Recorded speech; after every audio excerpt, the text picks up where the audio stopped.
Hello and welcome to the Next 100 Days podcast. My name is Graham Arrowsmith.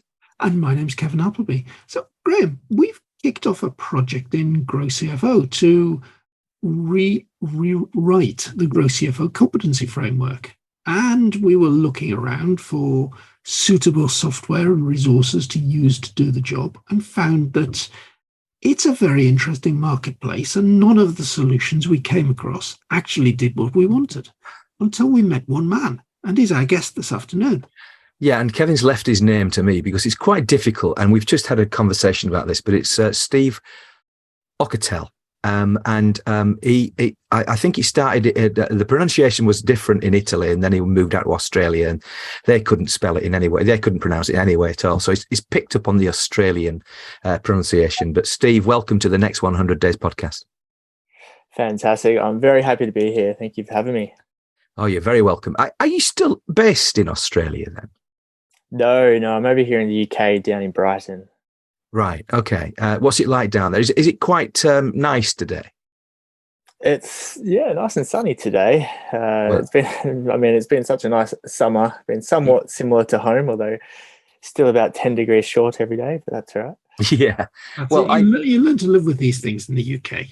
Well, I'm going to be on the south coast tomorrow, so I'm kind of. Although it looks like we're going to be taking the rain down with us, but never mind. That's one of those things. But Steve, you run a company called SMA Digital. Yep. What do they do? So ultimately, all we do day in, day out is what we call assessment quizzes.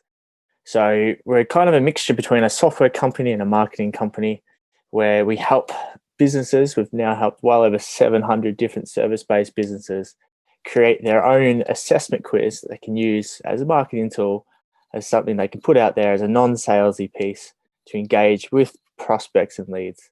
And we help them put that all together, design it, build it, etc. So yeah, that's what we do, and it's what we love. We're basically data nerds at the end of the day.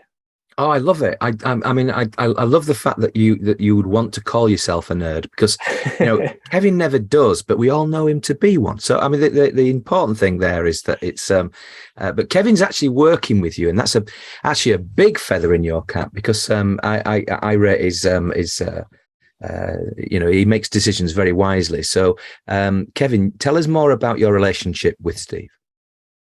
The issue that we've got, Graham, is that we want an assessment on the GrowCFO website that will tell a CFO where they rank across 9 competency areas, and each competency's got 5 skills inside it. So we're ranking people across 45 skills. Yeah. On the website at the moment, there's a questionnaire that simply asks people to rank themselves as beginner, intermediate, or advanced, or not applicable. So effectively 4 ratings. From that, we can record a result. We can start working out where people are, and we can start, because we've got a lot of data now through that, we can start comparing people to a benchmark of their peer group. Okay, so we can show somebody their result and then compare it against like people to show them whether they're better, worse, or just about the same. Right. We can use it to highlight development areas. We can use it to highlight real strengths, places that people excel. Now, that's great, but at the moment, you fill in the form. Once the form's filled in, it then goes down into Excel spreadsheets and so on in order to generate the report. Now, because we want to do some clever things, we can't just go and buy a piece of quiz software off the shelf. There are 1 or 2, and there's one that I know I was talking to Steve about yesterday called ScoreApp that our old friend Justin Lee recommended to us, and Justin uses to do similar things. But the point is that nothing out there seems to be easily customizable to do exactly what you want. And this is where Steve comes in. Okay, so to GrowCFO, we're getting a customized solution to do exactly what we want, and that can be. Is it like the several plates then, Steve? Is what they're how Kevin's describing this, that it's not just a sort of survey, tick, tick, tick, but there's more to it. So in your words, tell us how we need to understand this. Yeah, there is a lot more to it if you want a more sophisticated style assessment quiz that can tailor people off into different things and fully automate a lot of processes. I know in the GrowCFO case, because of that, the report being generated in Excel, there's a lot of manual processes and labor that had to go in to actually be able to send out the reports. Right. So the way we work with our clients is we sort of sit together and figure out, okay, well, what's your main goals and objectives? What are you trying to achieve? How can we start to figure out and shape the type of quiz that works well for you based on our knowledge of working with so many companies and creating so many quizzes? Figure out what is that basic framework for the quiz, help our clients develop, and in GrowCFO case, potentially redevelop questions and answers that are appropriate, and use a lot of psychology around how we actually ask questions and answers with a lot of our quizzes, particularly those that are used for marketing purposes. And then we work together to figure out, well, what are we going to send someone at the end of the quiz? Because if people are going to invest their time, even if it is only a few minutes or 5-10 minutes, if it's a slightly longer version, how can we make sure they get real value at the end, automatically, instantly, instant feedback, which people obviously love these days.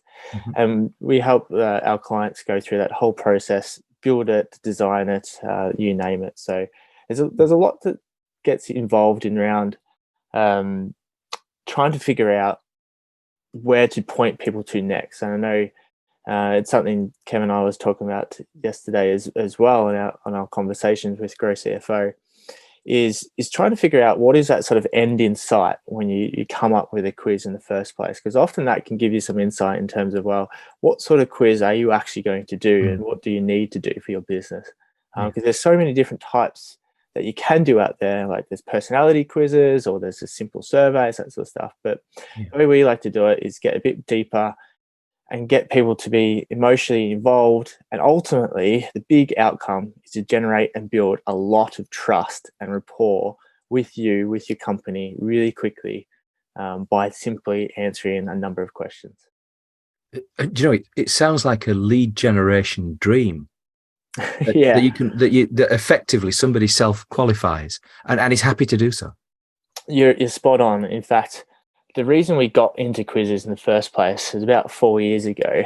Prior to that, we were just doing websites. I was doing websites basically as a freelancer and doing online marketing for clients, that sort of stuff. And we had one client who was in the first aid space, and being a lead gen sort of person, we would try all those sorts of different things like Facebook ads into free ebooks or reports, you name it. And what we kept finding is, one, the cost per lead just kept going up and up, but also she was spending so much time and effort generating these ebooks, which were fantastic resources and really proved her credibility, which was a great resource to have.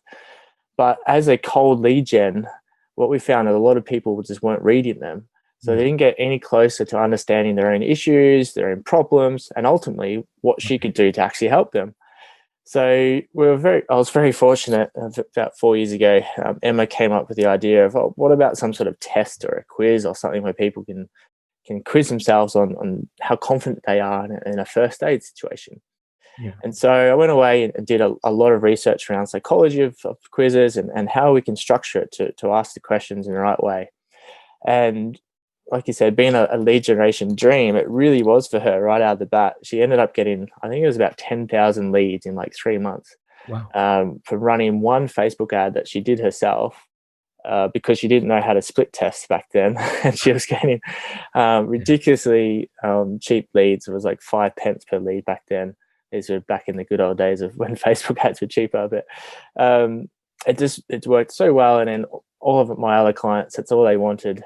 Was quizzes, because the word got around, and suddenly we started to realize that these quizzes really just do work. Because I know one of the things that I'm just trying to get to the end point and where you're sending some sort of document based on the quiz, and in your in your website, it talks about highly personalized. Mm-hmm. Do you personalize the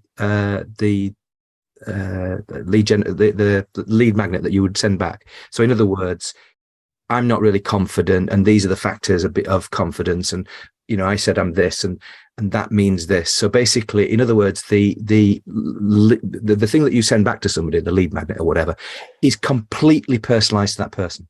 Absolutely. And that's one of the real keys behind the trust building, because when somebody, if you go through a series of questions and it comes up and says, hey, you're at this particular level, this is where you're at, this is potentially some key areas that you can improve on, this is why it's important for you. Someone sits there and goes, wow, you really get me. You really understand where I'm at. Okay, cool. What's next? Because you're talking my language. So I can completely understand, Kevin, why you're thinking of working with Steve, because basically the logic is that you need, like you said, you want some sort of methodology to assess where somebody is on that sort of pathway to being a chief executive or a chief financial officer, and people will be at different stages in that market, and actually a lot of other markets as well. I'm particularly interested in investors, and from an investor point of view, it would be quite interesting for them to almost say, well, I'm actually this sort of investor, completely confused, completely brilliant at everything that I do, and somewhere in between, and and the sorts of things that they're interested in, and it seems to me that having that understanding from my business point of view and the clients that turn up at my door would be amazingly helpful. No, you're spot on. Funny you say that. We actually we've just completed a first draft for a investor personality quiz, recently for some SCP partners. But the idea is exactly the same. It allows people to self-identify where they're at. It's curious provoking because they want to find out more about yourself. Like us as human beings, that's really one of the reasons why quizzes work so well, is we're curious beings and we like to find out more about ourselves. And if we can find out instantly, it's even better. And so this is a quiz when it comes to investors to show, okay, well, this is the type of investor you are. These is based on your personality. This is what you maybe should be cautious about when you're making investments, because, okay, well, you're somebody who is really eager and you just see all the really good positive things. So actually you should probably be a little bit more careful each time you make an investment choice and read some of the other things rather than rush in. That's that sort of really interesting advice. And very interesting. Cool. And it's something that I won't forget from this conversation, Kevin, because I think there's an awful lot of there's a lot of positive things that you can do. I'm just quoting from one of your clients, very interesting business, because she calls her business Happy Hormones, which God only knows what that means, but but anyway, but 15,000 plus new qualified leads and revenue up by 80%. Those sorts of differences are life-changing, aren't they? By doing, Hellfire, this is a quiz, but you do it in such a way that you are different. I know you've mentioned it before, but if you had to simplify into 2 or 3 things that how you are different from other people, what would they be? I would say one of the key differences is the key focus around generating trust. And we do that in a number of ways. One is obviously the questions that we ask throughout, the feedback that we give at the end, like I mentioned.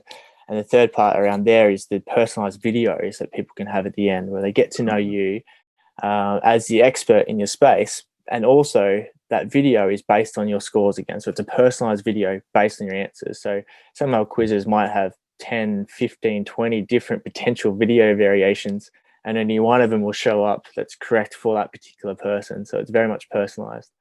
Right. The other big difference for us is we, apart from being data nerds and continually loving to optimize things, we always start from a point of view of trying to look at, well, what is your primary goal and how are you thinking of actually marketing the quiz? Because it's all well and good creating a really cool quiz that you think is really good, or you can write something that's fantastic, or you can create something. But if you don't know how to get it out there and start to market it and push it out in front of the right people at the right time, then nobody's going to see it and it's not going to do anything. So that's a really crucial part that we help our clients with by basically summarizing and capturing all the different data that we learn from our clients about what's working for them in their different industries. Okay, well, this is clearly working really well for XYZ.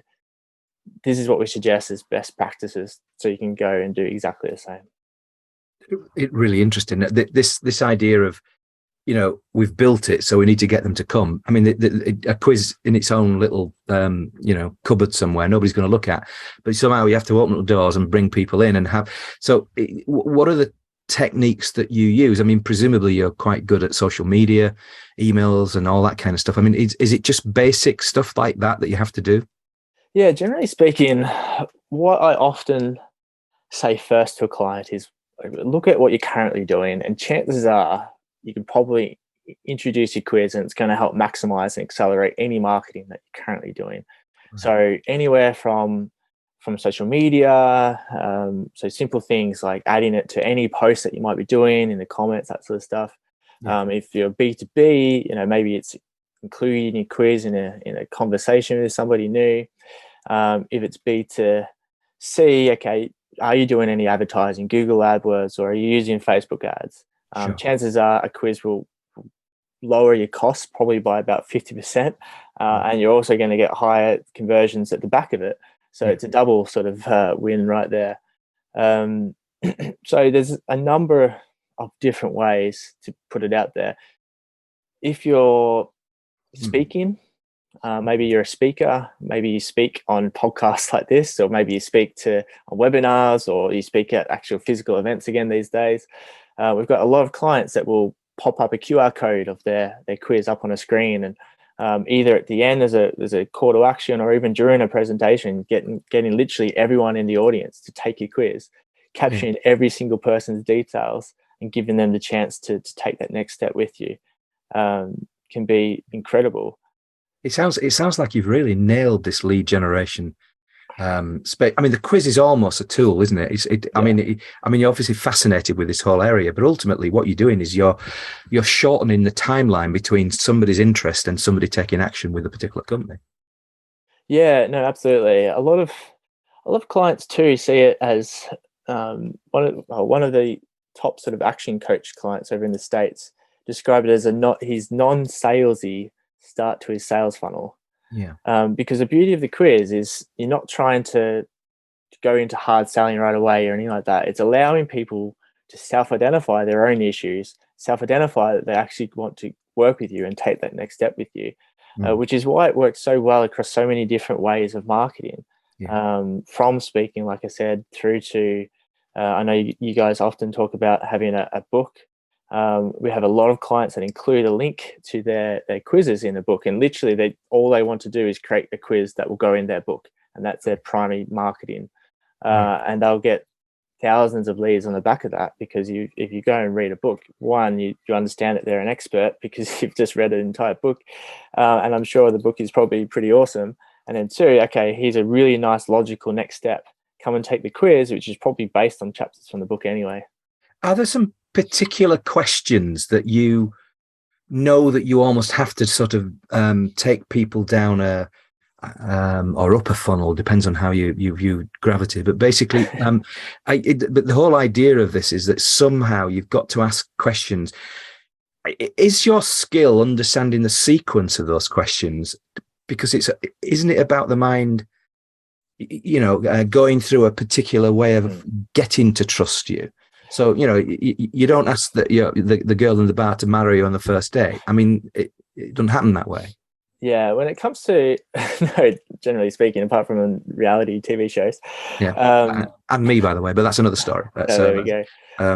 Sorry, but that we have to be different in some ways. But sorry, going back to the point, is there going back to the questioning, is there a sort of sequence that you have? Yeah, there's a lot of thought behind the questions. So to come up with them in the first place, we tend to ask clients around, do you have any particular framework or any sort of topics that you're doing around? If you've got an online course or a book, chances are it's either the chapters or the modules in your course. And then you start to frame questions around each of those areas that you specialize in. And the art form then is, generally speaking, depending on the type of quiz, asking a question and provoking an emotional response from the answer. And the way we tend to do that is have a question. Let's say you're a sleep consultant or a sleep coach, and the question might be around something like, how do you feel when you wake up in the morning? And what we'd like to do is break it into 4 potential answers. The far left answer being where somebody's really struggling and frustrated or really not doing well. So it might be like, I don't want to wake up. I feel so sluggish, like go away, hit that snooze button. All the way through to the far right answer, which is like a top answer where somebody's doing really well in, which is something more like, I spring out of bed, I'm full of energy and I'm ready to go. Yeah. And it's that difference between the 2 answers and seeing that and seeing sort of where you are potentially in between or whether you are at one of the extremes gets you to be emotionally involved in that answer instead of just how do you sleep between 1 and 5? Oh, I'm at 2. It doesn't really mean anything. No. So if you can get someone emotionally involved, we know we're emotional buyers, and that's how we get emotional buy-in.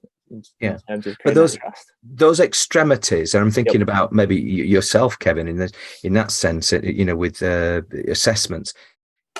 Would you be using? I mean, it was interesting that you had negative on the left and positive on the right. That was an interesting take, and that presumably that's something you've learnt, and that you'd start with the pain, and the good stuff is on the right. That they'll probably never get to because it's not true. They start with the pain, but in Kevin's case, would you have those sorts of emotional types of questions, even though they're unemotional chief financial officers? Yeah, in that sort of case, it then comes down to, because what we've done with GrowCFO, we've sort of asked them, and Dan's done a fantastic job of rewriting all of the questions into emotional based answers, and not in like a life or death situation emotional answer, but literally it could be a big difference just writing the answer as I have no time, or I have no experience in this area, or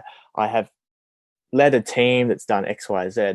So it could be kind of more factual, but if it comes from an I point of view, it straight away starts to become a bit more around you. I think, Graham, it depends on what sort of assessment are you trying to put in place?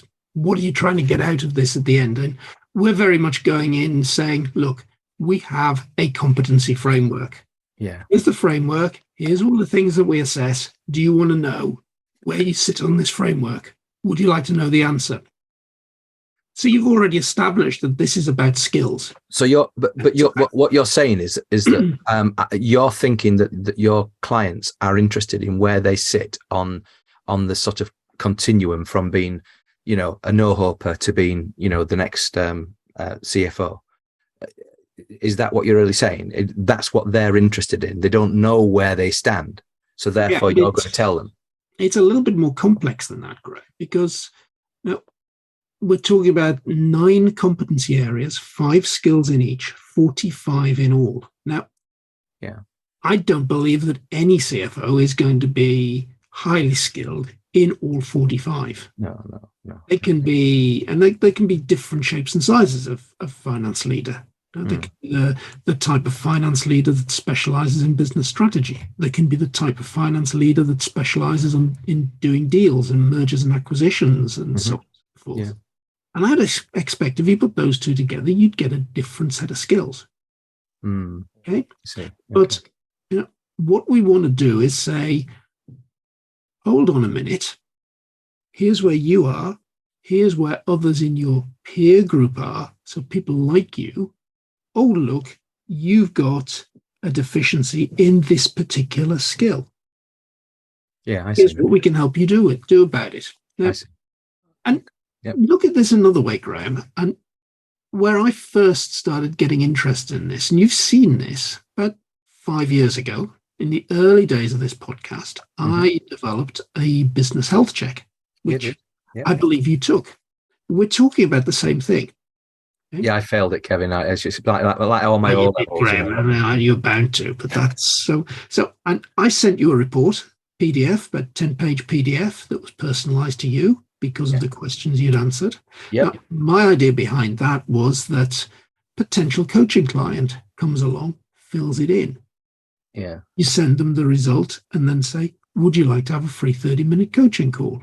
Yeah. And so immediately, because you've already done that report, that 30-minute coaching call isn't, hello, who are you? Tell me something about you. Yeah. It's a very targeted conversation because we've already seen the pain points coming out of the questionnaire. So what you're really saying, Kevin, is that Steve nicked the idea off you. Well, probably, yeah. And my problem back then, 5 years ago, is I looked around and there probably wasn't anything there. Well, there's something called Quiz and Survey Master, which managed to do the quiz, and Gravity Forms is around as well, and you can do the quiz. The problem is, great, you've got the results.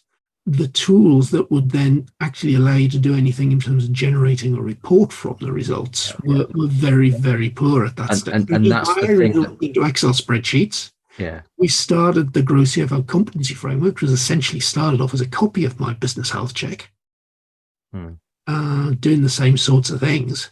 But we kept it as simple as possible to start off with, always knowing that at the point that we could afford to pay somebody like Steve, we'd come up with a better version of this. Oh, and hopefully, Steve, you'll be charging Dan and Kevin and the rest of them a huge fee. Can you give us an idea, because people will be interested in your fees? Give us an idea of the sort of typical fee for a sort of an engagement. Yeah, it tends to be mostly sort of the setup, because it's quite involved sort of setup that we do. So it tends to range between $2,500 to around sort of $4,500. Yeah, is your typical sort of engagement. And that doesn't include any of the marketing to get people to the front door. So we deliberately are not a marketing company. We don't do Facebook ads for people. We don't do the LinkedIn strategy for people, etc. If a company doesn't have that for them already, or an entrepreneur doesn't have that, we can very happily introduce them to ones that we know work really, really well with our quizzes that we've trained up on. But instead, what we do is we provide what we call our marketing playbook. So it's a document that we talk through to our clients towards the end of their quiz going live, and help them figure out, based on where they're at and based on what they're currently doing and what to do, what of the playbook, which are just the best practices from different things, from social media to LinkedIn to Facebook, etc., to speaking. Here's the best practices that are proven to work, the latest ones up to date. Here's some examples of how to do that. Lots of like copy and paste type examples in there as well, and go, hey, you can start doing this with your team right away. If you need help from an expert, we're happy to introduce you to one in that particular space that suits you. Sure. And that way we can just focus on the quizzes, and then focus on, after the quiz is live, on the optimization to make sure it's converting really well. But as a strategy, I mean, you might be spending at least the amount of money that you're charging for the survey on getting people to the survey, presumably, possibly even more, depending on the routes that you go down. But if you're a typical client for you, and I saw a number of you mentioned Action Coach earlier, but there's a number of business mentor type clients. A couple of clients, and they're away to the races. Oh, absolutely. And what we find is generally speaking, a client like that, like a consultant, for example, who might have been around for a few years and probably has built up some sort of database of prospects or leads and that sort of stuff anyway. Yeah. And what we'll find is you'll get your ROI back within the quiz by sending 1 or 2 emails just to your existing prospects and database to re-engage with them and get them to go, hey, a few years ago we were speaking, but maybe it wasn't the right time then. Here's a really cool new tool I'd love for you to try out. It's going to give you X value. You'll be able to see some key areas to work on in your business. And straight away, it will just re-engage and re-spark conversations with potential prospects that might have gone cold. Yeah. I mean, one of the most powerful email techniques is Dean Jackson's 9-word email. And what you're doing is very much the same sort of thing, in a sense, is that here's a quiz. And that makes me think, because I've been doing this for about 7 years, and I was just saying to a partner earlier today that I find it difficult to find the time to chase everybody. And actually, not only that, I think I'm a bit nervous about chasing everybody in the right way. So this is something that might do that really quite well. So for me and my business. So I'm really quite interested in what you have to say. But the key thing about the quiz is just one question in my mind is, how long are they? Mm-hmm. So it's a piece of string. But but there's a string maker. He can tell us. No, there is actually a lot of data that we've tested behind this, as you would expect. So it can depend on the type of quiz and your audience that you go after, what you're using it for. So the GrowCFO one is a bit longer, different sort of audience and different sort of purpose behind it, and where it fits in the funnel, based on their ebook and that sort of stuff.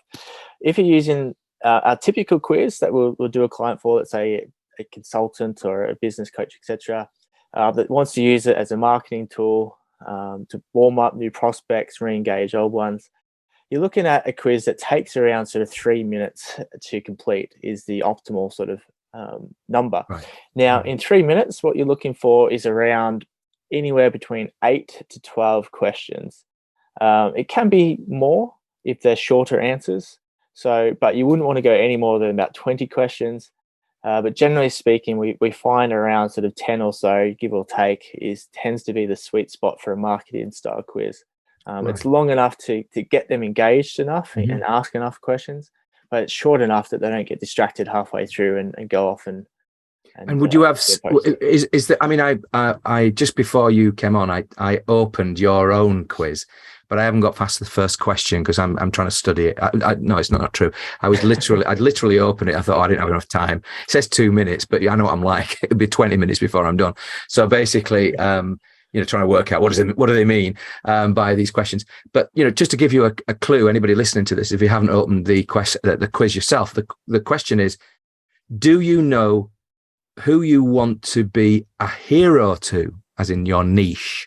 And on the left-hand side, the negative side, we don't know who our ideal client is. And on the right-hand side, it says, we have a set ideal client I love being a hero to. And then there's a couple in the middle. I think I'm actually the one on the right in the middle. But basically, it kind of varies a little bit because of the nature of what I do. But having said that, somewhere between those two. But I don't press the button at this stage because I'll go on to the second question and I'll lose the thread. But you've obviously thought about the 10 questions or so that are most relevant to bringing people into your business. Mm-hmm. Isn't that a formula for everybody else's business then? So our own quiz, one of the hardest things about our quiz is that we're a quiz company trying to promote quizzes. So to do a quiz about quizzes, it starts to become a bit like crazy. So instead what we sort of did is went down, well, let's just say a quiz around, well, what impact and how successful could you be at creating your own quiz, and how well would it work for you in your business right now? Yeah. So that first question around being a hero to somebody and having a niche, we know from all our data from our clients that if you know who your ideal target market is and who your ideal client is, you will have a much better quiz and you have a much better result, because you'll be able to talk exactly to somebody, break through all the barriers that are going on online with so much noise, and you'll be able to target who they are and talk to their pain points or their strengths, weaknesses, etc. Versus if you don't have a clue, or you say that your target audience is everyone in the world, chances are it's going to be a really generic quiz. And unless you've got a really big marketing fund behind it, you're going to struggle to make it successful. No, it's a fool's errand targeting everybody. Very, very few companies can do that. And as Dan Kennedy would say, they're big, dumb companies. And in a couple of weeks, Kevin, I'll be seeing him for the very first time. After all these years, I'm going to go across to see him in that big America. Graham, wait a minute for another insight into this. Now, supposing you really can identify that client that you want to be hero to. Yeah. Okay. But you know very well that not every one of those people will have the same set of problems. Yeah, that's true. Okay? Mm-hmm. So what you can do through the quiz is start segmenting the folk that you're talking to. Okay. And if you, maybe you've got 3 or 4 areas that you want to say, good at this, bad at this. Okay. You can then get to the end of the quiz. You can send over a tag into your email system, and you're putting that person into possibly one of 4, 5, or 6 different email sequences that are exactly relevant to that person's issues and problems. So it's another way of really, really focusing the next stages of what you're going to do. Yeah, that's exactly right, Kevin. Segmentation can be a beautiful thing in a number of different ways. One is, like you just said, it can help personalize the follow-ups after a quiz. So if you have a nurture sequence in place in your CRM, you can continue that personal conversation with somebody. The other thing that we often find with clients, particularly those that offer multiple different types of services or products, or someone who does a quiz can create a quiz in a way where it segments people based on their answers in terms of what is that next step call to action. So if they fit a particular criteria, okay, great, let's get them to come and have a discovery call with myself. If they fit different criteria, okay, great, they're more suitable to my membership, let's go send them that way. Whatever it might be, we have a host of different things that you can do, but the beauty is it can save you and your potential prospect a lot of time and that sort of stuff, trying to figure out what is that best next step. And it can do it in a fully automated way so that people who come into your calendar really are an ideal fit for potentially like one-to-one work or high-level sort of services. For each of the surveys that comes through, you talked about having a video that would go back to the survey taker. Are you saying that Kevin would do, for the sake of argument, 10 different surveys, and that would be the nearest one to this particular person, or would the person make a video for that particular person? So if it was Kevin's quiz, someone takes Kevin's business health check, for example. What we would do is we'd get Kevin to create probably 3 or 4 different variations of videos, and then what we like to do is split that up and then take those variations and turn them into then more variations. So it tends to end up being anywhere from 3 to 9 to potentially 20. So you don't have to sit there and record every single one of them one by one. It tends to be a lot of repetitive sort of stuff, or when you introduce yourself or the next step, and then our team sort of cut and change and put it into different areas. So he's saying one thing in one shirt, and then because he's recorded it on a different day in a different shirt, then you've kind of got all mixtures of shirts on. You've definitely got to watch that, Graham. You've got to put the same shirt on. So yeah, you've got to put the same shirt on, but hopefully, if we do our job right, we'd like to give scripts to our clients and help them on that side so that they can do everything in one shoot in one day. Sure. Generally speaking, using I don't know about you, but if I go to try and record a video, which can often be a big sort of like hesitation with working with us as a company, because I don't want to get behind the camera and film myself. And I totally get that, because if I try and do that, I just say every 2 seconds and then go off on a random tangent. So instead, we always recommend, and we help our clients come up with a script. And so all they need to do is read through a script using a teleprompter on their phone. There's a lot of free teleprompter apps on iPhones and Androids, etc. these days, where it's just like a newsreader, where the script will scroll up the screen. Instead of trying to remember what you're trying to say, all you need to do is read it. I've had lots of fun with those, and sometimes if you set them going too fast, you lose pace. But it is fun, and actually it makes life so much easier, and it's far more natural, and it's what they do on the news anyway, isn't it? So exactly. But going back to SMA Digital, as a business, is it you're obviously growing. You're serving a lot of clients. You said over 700 sort of service-based clients. Mm-hmm. Is the future really rosy for you? So far, absolutely. I mean, the rate of technology increasing and everything changing, so much more is becoming more and more data driven. The amount of noise online is increasing every day. And the best way that we've found so far, and we'll continue to try and be at sort of the cutting edge of that, is to use a quiz to break through that noise and talk directly to your audience and get them to sell themselves your services. So for us as a business, I mean, we love working one-to-one with clients and coming up with concepts, that sort of stuff. That's basically what we do day in, day out. Mm-hmm. But we're also starting to create sort of pre-done sort of quizzes in different niches and different industries, where we can go, hey, we have a particular quiz. For example, we're working now in the accounting space. So for any accountants that are out there, we have a quiz that helps them to basically get their own client base to self-identify, self-assess that they need and want more services from that accountant.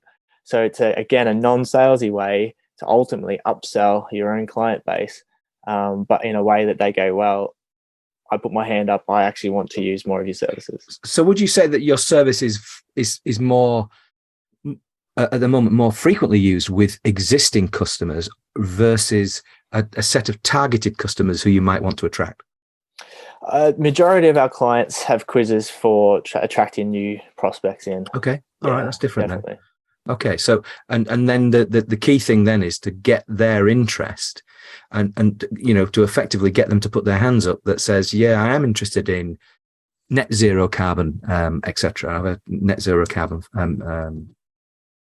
client. And so basically one of the things there is that, I need to put your hand up there. I am interested. So then they're into the conversation, then they're into the quiz. And at the end of it, we know whether they're right for this thing or they're not. Yep, absolutely right. And so it is that sort of win-win situation. The prospect gets to identify for themselves whether they want to pursue any further with a company or an expert or an entrepreneur or business. Yeah. And then the business owner also gets to see a lot of data and gets to see basically, oh, these are my hot prospects because it answered certain questions in a certain way. And after a while, you get enough data, you can start to make some really nice patterns around, okay, well, actually, if they come from this particular data source or if they answer these questions this way, they're the ones we need to pick up the phone and talk to because they're the ones that are probably going to be ready to buy sooner rather than later. Yeah. I really love what you're doing. I think you've been an outstanding guest on the Next 100 Days podcast. Thanks very much indeed for joining us, Steve. Thank you for having me. It's been an absolute pleasure and a lot of fun. Always love talking about quizzes, so thank you.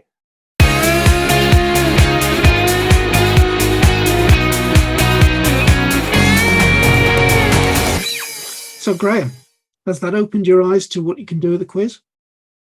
Oh, absolutely. Yeah, absolutely. I think there's so much depth there. I think the thing is the quiz. Sometimes with quizzes, people, and certainly me, I would think of the sort of lifestyle surveys that people did and have done. Paper, very flat, and then there's a huge amount of work that goes in terms of the processing and so forth.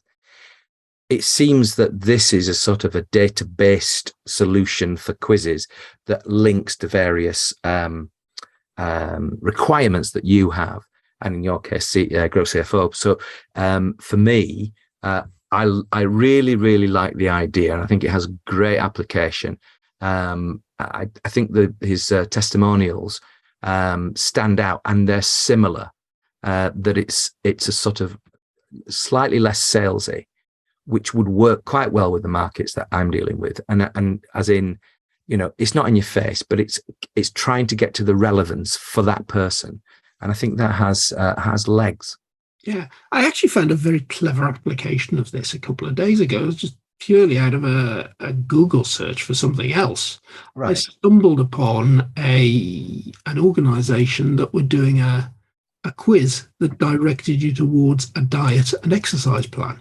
Oh, right, yeah. So the idea was, and I was actually looking for information on a particular condition and looking to see if there's a causal link between two things, and stumbled on this site that appeared to be a real medical site, but turned out to be a marketing application. Right. But it asked you a few questions about your current diet, your current exercise, put in your weight, put in your height. Yeah. Do your 10,000 steps a day? One or two other questions like that. Then what's your target weight? What's your age? So on. And then when it was going to come up, I thought with some recommendations at the end. No, it doesn't. It does the clever bit then and says, oh, you want to join our membership and we'll send you exercise and diet plans for this amount of money a week. All right. I wonder how many people actually see that the value of putting in the questions is worth the test of that program. Yeah, I thought that was a bit naughty because I had no idea that it was going towards a paid for product at the end. Yeah. So I was a little bit annoyed that, hang on, I've just wasted 5 minutes answering all your questions, and now you're telling me I've got to pay $10 to get the result. No, thank you. I'll stop at this stage. No, I maybe there was a yeah. I mean, I can understand that, Kevin. And there are loads and loads of applications of it, and they're coming all over the place. So it's really got me thinking about where else can you use it. I have to say, as a person, Steve is very charming, thoughtful, and well-read individual, and I can understand that he would be somebody who would really help get underneath the bonnet of your company, and make sure that if it is just 10 questions, then they're going to be the right 10 questions for your quiz.